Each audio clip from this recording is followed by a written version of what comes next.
Hello and welcome back to my channel spice of your English. Guys आज के sentences बहुत ही ज़्यादा important हैं। ये सारे सेंटेंस गाइज आप अपने डेली लाइफ में यूज़ करते हैं। गाइज अगर आप इन सारे सेंटेंस को सीखना चाहते हैं और अच्छे से इंग्लिश बोलना चाहते हैं तो वीडियो लास्ट तक जरूर देखना। गाइज चलिए शुरू करते हैं। आज का हमारा पहला सेंटेंस है, क्या तुम्हें कोई समस्या है? Do you have any problem? Do you have any problem? क्या तुम्हें कोई समस्या है? नो वाई, नहीं, क्यों? नो वाई, तुम बहुत गाली दे रही हो, मुझे लगा कि तुम्हें कुछ परेशान कर रहा है। You are cussing so profusely, you are cussing so profusely, तुम बहुत गाली दे रही हो। I thought something is bothering you, मुझे लगा कि कुछ तुम्हें परेशान कर रहा है। तो गाइज कस का मतलब होता है गाली, तो वही बोल रहे you are cussing so profusely. Profusely का मतलब होता है कि दरिया दिली से या तेजी तेजी से, मतलब कि in a large amount. You are cussing so profusely, तुम बहुत गाली दे रही हो, तुम बहुत तेजी तेजी से गाली दे रही हो। I thought something is bothering you, मुझे लगा कि कुछ तुम्हें परेशान कर रहा है। No I was just practising, नहीं मैं बस प्रैक्टिस कर रही थी। आई वॉज जस्ट प्रैक्टिसिंग, मैं बस प्रैक्टिस कर रही थी। मुझे लगता है कि हर भाषा में गाली देना आना चाहिए। I feel one should know how to cuss in every language.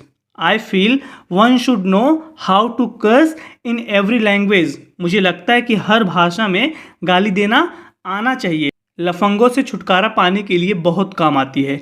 It helps in getting rid of the loafers. It helps in getting rid of the loafers, लफंगों से छुटकारा पाने के लिए बहुत काम आती है। तो guys get rid of something, इसका मतलब होता है किसी से छुटकारा पाना, तो वही ये बोलेगी it helps in getting rid of the loafers, लफंगों से छुटकारा पाने के लिए बहुत काम आती है। कॉफ़ी पर चलोगी मेरे साथ? Do you want to go out with me for coffee? Do you want to go out with me for coffee, coffee पर चलोगी मेरे साथ? तब आगे बोलता है कि एक्चुअली डिनर पर चलोगी। Actually scratch that want to go out with me for dinner. Actually scratch that want to go out with me for dinner. Actually scratch that, scratch that का मतलब है कि जो पहले बोला उसको भूल जाओ। यहाँ पे ये बोल रहा है कि do you want to go out with me for dinner, coffee पर चलोगी मेरे साथ? तब बोलता है कि एक्चुअली स्क्रैच डैट, यानी कि forget that, want to go out with me for dinner, dinner पर चलोगी मेरे साथ? अगर हम लंदन में ना मिले होते तो पेरिस में मिलते। If we had not met in London we would have met in Paris. If we had not met in London we would have met in Paris, अगर हम लंदन में ना मिले होते तो पेरिस में मिलते। तो गाइज ये कंडीशनल थर्ड सेंटेंस है, if we had not met in London we would have met in Paris. अगर पेरिस में नहीं तो मैं तुम्हें दुनिया की किसी भी कोने में ढूंढ लेता। If not Paris then I would have found you in any corner of the world. If not Paris then I would have found you in any corner of the world, अगर पेरिस में नहीं तो मैं तुम्हें दुनिया के किसी भी कोने में ढूंढ लेता। तो गाइज ये बोल रहा है कि if we had not met in London, अगर हम लंदन में ना मिले होते तो पेरिस में मिलते। We would have met in Paris. If not Paris, अगर पेरिस में नहीं, then I would have found you in any corner of the world, तो मैं तुम्हें दुनिया के किसी भी कोने में ढूंढ लेता, क्योंकि तुम किस्मत हो मेरी। Because you are my destiny, because you are my destiny, क्योंकि तुम किस्मत हो मेरी। तब गाइज यहाँ पे एक बंदा आके बोला कि सही कहा भाई, आपने दिल पर छूने वाली बात कर दी। Well said bro, you have touched my heart. Well said bro, you have touched my heart, सही कहा भाई, आपने दिल पर छूने वाली बात कर दी।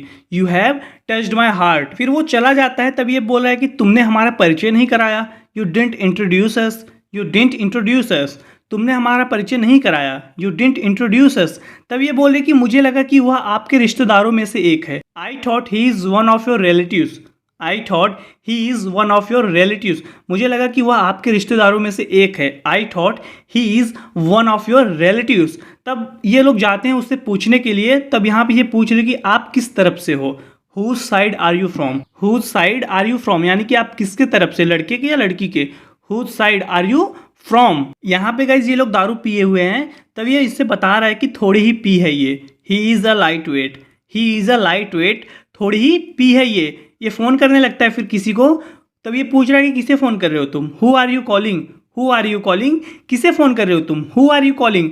फिर ये बताते हैं कि सब उतर जाएगी जब एक बार पुलिस यहाँ आएगी तो।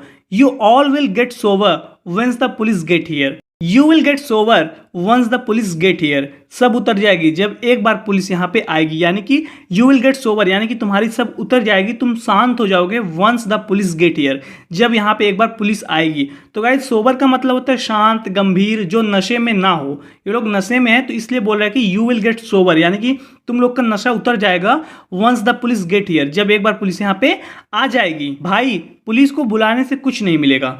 Calling the police won't do you any good bro. Calling the police won't do you any good bro. Calling the police will not do you any good bro.